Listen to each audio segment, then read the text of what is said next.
சர்ச்சில் எல்லாம் பாவ மன்னிப்பு கேட்கறதுக்குன்னு ஒரு தனி இடம் இருக்கும். அதே மாதிரி உன் குடும்பத்துக்கு பாவ மன்னிப்பு கேட்கிற இடம் இந்த கோவில் போல இருக்கு. என்னன்னு சொல்ற? சமயம் வரும்போது நானே சொல்றேன். அது இருக்கட்டுமா, உன் கல்யாணத்தும் போது நான் அவ்வளவு நல்லா இருந்தேனே, உனக்கு அவ்வளவு சீர் கொடுத்தேனே, மொத்தத்தையுமே வச்சுட்டியா இல்ல வித்துட்டியா? முதல்ல நான் வச்சேன்னா அப்புறம் வட்டி அதுவா வித்துக்குச்சு. ஓஹோ, என்ன பண்ண சொல்ற? 12 வருஷம் ஆகுது அவர் சம்பாரிச்சு, பேச்சுவார்த்தையும் கிடையாது. ஒரு பொம்பளை தனியா எப்படி குடும்பத்தை சமாளிக்கிறது? நீயே சொல்லு. இப்ப பிரச்சனை என்ன, அத சொல்லுமா. சாமான்லாம் பரன் மேலேயே இருக்கிறதா சாரங்கபாணி நினைச்சுக்கிட்டு இருக்கான். அத வச்சுதான் பாரிஜாதம் கல்யாணத்தையே பிளான் பண்றான். இப்ப அதெல்லாம் இல்லன்னு அவனுக்கு தெரிஞ்சா என்ன கொலையே பண்ணிடுவான். ரொம்ப சிக்கலான பிரச்சனை. இதுக்கு ஒரே ஒரு வழிதான் இருக்கு. என்ன வழி? எங்கூட கொஞ்சம் வாயே. வணக்கம், நான் ராஜபாண்டி தேவர். சொந்தமா 3 ஹோட்டல் இருக்கு. மெட்ராஸ்ல 1, மதுரையில 1, தேனியில 1. ஆச்சு இல்லீங்களா? புவனேஸ்வரி, செட்டியாரோட சம்சாரமா இருந்தா தான் ஆட்சி இல்லீங்களான்னு கேட்கணும். தேவரோட சம்சாரமா இருந்தா ஆத்தா இல்லீங்களா, தாய் இல்லீங்களா, நாச்சியார் இல்லீங்களா, இப்படித்தான் கேட்கணும். செட்டியார் அம்மாவை தான் ஆச்சின்னு கூப்பிடணும்னு எனக்கு தெரியாதா? தெரியும். ஆச்சி இருக்காங்களா? வள்ளியம்மா வாங்க, நல்லா இருக்கீங்களா? நல்லா இருக்கு. என்னுடைய மூத்த சம்சாரம் தவறி போச்சு. இது 2வது சம்சாரம். வணக்கம்மா. நாட்டுக்கோட்டை செட்டியார் குடும்பத்தை சேர்ந்தவன்.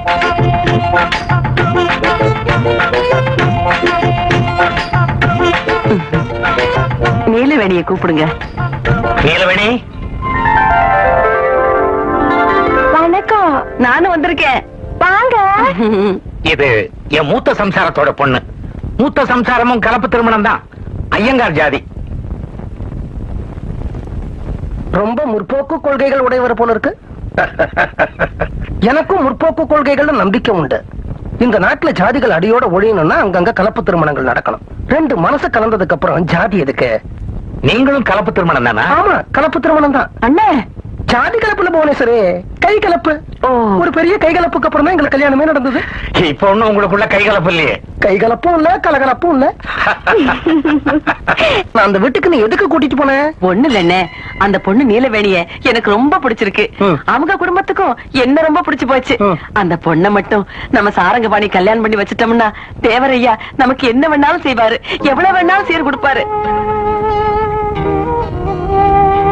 உங்க தங்கச்சி கைய கால பிடிச்சாவது நம்ம பொண்ணு அவ மூத்த பையன் சாரங்கபாணிக்கு பேசி முடிச்சாலும் சரி, இல்ல 2வது பையன் பூவழிராஜனுக்கு பேசி முடிச்சாலும் சரி, எப்படியோ 2ல 1 பேசி முடிக்கணும். வேற இடம் பார்க்கக்கூடிய நிலைமையில இப்ப நாம இல்ல. அப்புறம் காலம் பூரா நம்ம பொண்ணு கன்னியாவே இருக்க வேண்டியதுதான்.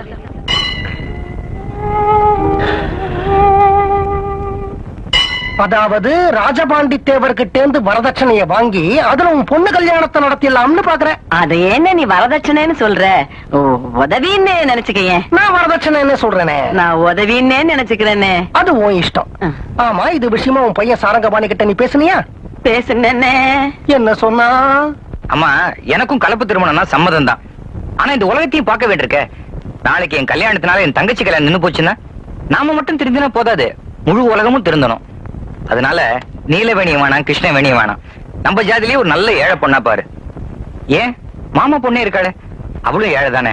அவன் சொன்ன மாதிரி உன் பொண்ணையே கூட அவனுக்கு கல்யாணம் பண்ணி வச்சிடலாம். ஆனா பணம் கொடுத்து உதவி பண்ற நிலைமையில நீ இல்லையே என்ன. அப்புறம் பாரிஜாதம் கல்யாணம் எப்படி நடக்கும்?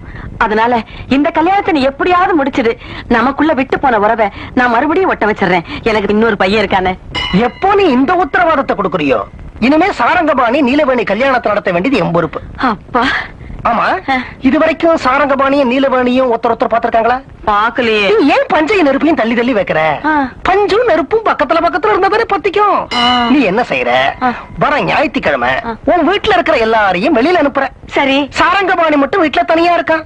அந்த சமயத்துல நீலவேணியை கொண்டு வந்து நான் உள்ள விடுறேன். உன்னால முடியுமா? இந்த காவி சட்டை கந்தசாமி நினைச்சா நடக்காத காரியம் கிடையாது. நிலவேணே, நிலவேணே வாமா. ராஜபாண்டி தேவர் ஒரு நல்ல சமாச்சாரம். சாரங்கபாணி பொண்ணு பார்க்க சம்மதிச்சுட்டான். அப்படியா? சம்மதிச்சுட்டாரா? வள்ளியம்மா, வள்ளியம்மா பாருங்க, பொண்ணு பார்க்க அந்த வீட்ல இருந்து யாரும் இங்க வரல, இந்த வீட்ல இருந்து தான் அங்க போறாங்க. என்னங்க ஒரு முறையே இல்லாம புதுசா இருக்கு. காலங்காலமா பொண்ணு பார்க்க பொண்ணு வீட்டுக்கு மாப்பிள்ளை வீட்டுக்காரங்க வர்றதான வழக்கம். சட்ட திட்டங்களையும் சம்பிரதாயங்களையும் மூட பழக்க வழக்கங்களையும் முறியடிச்சு தூக்கி போட்ட தேவரே இப்படி பேசுன அப்படி. சரிங்க, எப்ப நாம அங்க போறோம்? நாம அங்க போகல, பொண்ணு மட்டும்தான் அங்க போகுது. என்னங்க மறுபடியும் குழப்புறீங்க? நீங்க என்ன விட ரொம்ப முற்போக்குவாதியா இருப்பீங்க போல இருக்கு. ரொம்ப. இப்ப நீலவேணி என் தங்கச்சிய பார்க்க போற மாதிரி அந்த வீட்டுக்குள்ள போறா, மத்தது என் தங்கச்சி பாத்துக்கிறா. ஐய இப்ப என்ன யோசனை? பொண்ணுக்கு நீங்க யாரு? அப்பா. நான் பெரியப்பா. இந்த பாருங்க, இந்த கல்யாணத்தை நடத்த வேண்டியது என்னுடைய பொறுப்பு. எப்போ இவ்வளவு பெரிய வார்த்தையை சொல்லிட்டீங்களோ உங்க இஷ்டம் போல செய்ய. ஏமா இருக்கிற, உள்ள போய் ட்ரெஸ் சேஞ்ச் பண்ணிட்டு வா. சரங்கபாணி, உங்க அப்பாவும் பாரிஜாதமும் ஏன் நல்ல வேளை அவங்களே வெளியில போயிட்டாங்க. உன் தம்பியும் வழக்கம் போல காலையில எந்திரிச்சு வெளியில போயிட்டான். நீ கொஞ்சம் வீட்டை பாத்துக்க, நான் மிஷின்ல போய் மாவு அரைச்சுக்கிட்டு 10 நிமிஷத்துல வந்துடுறேன். நீ இருமா, நான் போயிட்டு வரேன். ஐய, நான் இருந்து என்னடா பிரயோஜனம்? நீ தாண்டா வீட்டுல இருக்கணும். என்ன சொல்ற? இல்லப்பா, இன்னைக்கு ஞாயிற்றுக்கிழமையாச்சா, இன்னைக்கு ஒரு நாள் தான் நீயே ரெஸ்ட் எடுத்துக்க முடியும். அதனாலதான் சொல்றேன், நீ இங்க இரு, நான் போயிட்டு வர்றேன். பக்கத்துல இருக்கிற மிஷினுக்கு போயிட்டு வர எவ்வளவு நேரம் ஆக போகுது? நீ இரு, நான் போயிட்டு வரேன். இல்லப்பா, நான் போறேன்ப்பா. நான் போயிட்டு வரேன். நான் போறேன்ப்பா. நான் போயிட்டு வரேன். நான் தாண்டா போகணும். சரி, நீயே போயிட்டு வாயேன். சாரங்கபாணி, போயிட்டு வர்றேன். போயிட்டு வாமா. போயிட்டு வர்றேன். போயிட்டு வாமா. போயிட்டு வர்றேன்டா கண்ணா. நீ கூட, நான் போயிட்டு வரேன். ஐயோ, நான் தாண்டா போகணும். மிஷினுக்கு போறது 5 ஆண்டு திட்டமாக்கிட்டாங்களே. வாமா வா, சாமி கும்பிட்டுக்க. இந்த பாரு, அதுதான் வீடு. நேரம் உள்ள போ. சாரங்கபாணி இருப்பான், அவன் ஒன்ன பொண்ணு பாப்பான். ஐயோ, தனியாவா? நீங்க வரலீங்களா? அவன் என்னையா பொண்ணு பார்க்க போறான்? உன்னத்தனமா பொண்ணு பார்க்க போறான். நாங்க வரக்கூடாதுமா. அவங்க குடும்பத்துக்கு எங்க குடும்பத்துக்கு சண்டை. அவங்க அம்மா இருப்பாங்க, அவங்க பாத்துப்பாங்க. போமா, போ போ போ. அடடே, என்ன நட பார்த்து தோத்துது.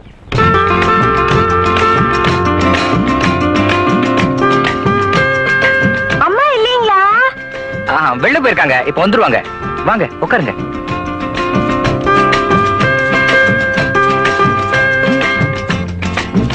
உங்க பேரு? என் பேரு நீலவேணி. நீலவேணியா? அப்போ உங்க அப்பா பேரு? ராசபாண்டி தேவரு. அப்போ உங்க அம்மா? பெத்த அம்மா திரிபுர சுந்தரி, வளர்த்த அம்மா வள்ளியம்மா ஆச்சி.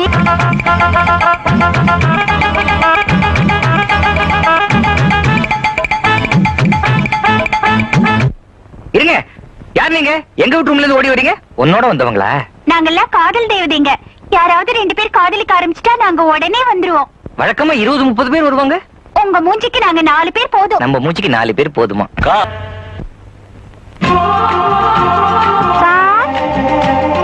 சார்.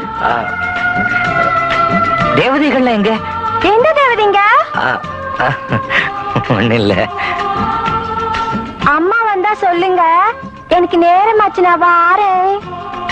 நீங்க எதுக்காக வந்தீங்க? போங்க.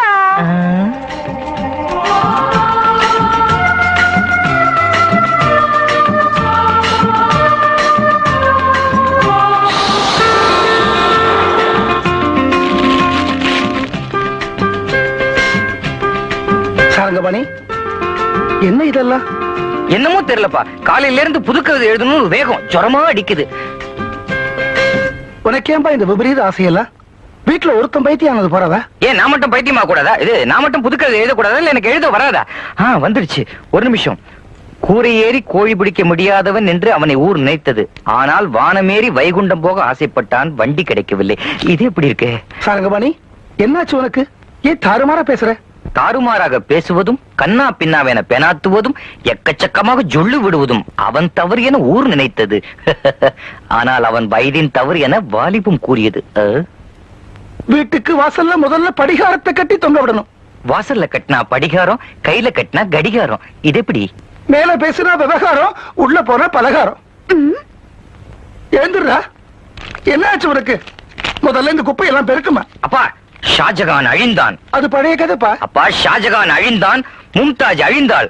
ஆனால் தாஜ்மஹால் அழியவில்லை. அதே மாதிரி இந்த பேப்பரை பெருக்கலாம், இந்த பேனாவை உடைக்கலாம். ஆனா என்னோட கவிதைகளை ஒண்ணும் பண்ண முடியாது. ஐயோ, டாக்டரை கூப்பிடுமா?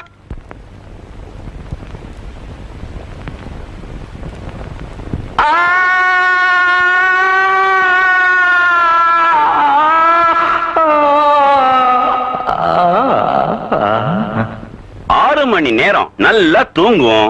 தூங்குமா? அவ என்ன ஆடா மாடா தூங்குங்கிறீங்க? மன்னிக்கணும், இதுக்கு முன்னாடி நான் கால்நடை மருத்துவரா இருந்தேன். அப்படி சொல்லி சொல்லி பழக்கமாயிடுச்சு. 6 மணி நேரத்துக்கு அப்புறம் ஒருவேளை எழுந்தா எனக்கு போன் பண்ணுங்க. ஒருவேளை எழுந்தாவா? ஒருவேளை எழுந்திருக்கலன்னா உறவுக்காரங்களுக்கு சொல்லி அனுப்புங்க. அம்மா, ஆ? அம்மா. ஆ?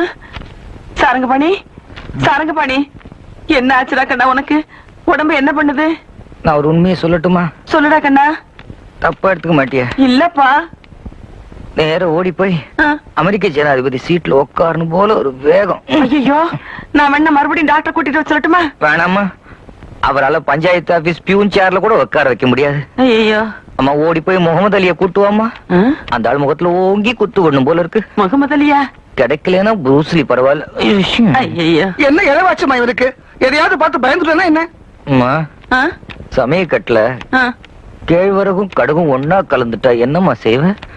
தூக்கி வெளியில கொட்டிடுவியா? ஆஹா, தனித்தனியா பிரிச்சு டப்பால கொட்டி வைப்பேன். உளுந்தும் பயரும் ஒன்னா கலந்துட்டா? அதையும் பிரிச்சு டப்பால கொட்டுவேன். சீரகமும் சோம்பும் ஒன்னா கலந்துட்டா? அதையும் தான் பிரிச்சு டப்பால கொட்டி வைப்பேன். மிளகும் எள்ளும் ஒன்னா கலந்துட்டா? பூசணிக்காயும் பரங்கிக்காயும் ஒன்னா கலந்துட்டா கூட தனித்தனியா பிரிச்சு எடுத்து டப்பால கொட்டிக்குவா. அடேய், ஐயோ, நீங்க சும்மா இருங்கப்பா. நீங்க என்ன வாங்கப்பா. இருக்கு? வாங்கப்பா. அம்மா, ஆ. கேழ்வரகும் கடுகும் கலந்துட்டா வீணாக்குறது இல்ல. ஆமா. உளுந்தும் பயரும் கலந்துட்டா வீணாக்குறது இல்ல. ஆமா. சீரகமும் சோம்பும் கலந்துட்டா வீணாக்குறது இல்ல. ஆமா. ஆனா ஒரு தேவரும் ஐயங்காரும் மட்டும் கலந்துட்டா இந்த உலகம் தூக்கி போட்டுடுது. ஏமா? ஏன்? நாட்டுக்கோட்டை செட்டியாருங்கிற டப்பால இருந்ததுனாலயா? சாரங்கபாணி, நீலவேணின்னு ஒரு பொண்ணு இருக்கா, அவளை கட்டிக்கிறியான்னு கேட்டேன். நான் வேணான்ட்டேன். இன்னைக்கு அந்த நீலவேணியே எதேச்சியா நம்ம வீட்டுக்கு வந்தா. மேட்டூர் அணையே உடைஞ்சு என் மேல கொட்டின மாதிரி இருந்துச்சுமா. அவளை நான் கல்யாணம் பண்ணிக்கிட்டா ஊர் உலகம் தப்பா பேசாதே. பேசாதடா கண்ணா. தங்கச்சி வாழ்க்கை பாழாயிடாதே. பாழாகாதடா கண்ணா. கொள்கை கொள்கைன்னு பேசினான். ஆ. கடைசியில ஒரு புடவைய பார்த்த உடனே கொள்கையை காத்துல பறக்க விட்டுட்டான்னு 4 பேர் கேவலமா பேச மாட்டாங்களே. பேச மாட்டாங்கடா கண்ணா. அப்ப எனக்கு ஒரு சத்தியம் பண்ணி கொடுமா. என்னடா கண்ணா, அவளை உனக்கு நான் கல்யாணம் பண்ணி கொடுக்கணும் அவ்வளவுதானே? இல்லம்மா, ஆ. அவளுக்காக நான் இவ்வளவு அலைஞ்சேங்கிற விஷயத்த ஆ. வெளியில சொல்லிடாத. ஆ.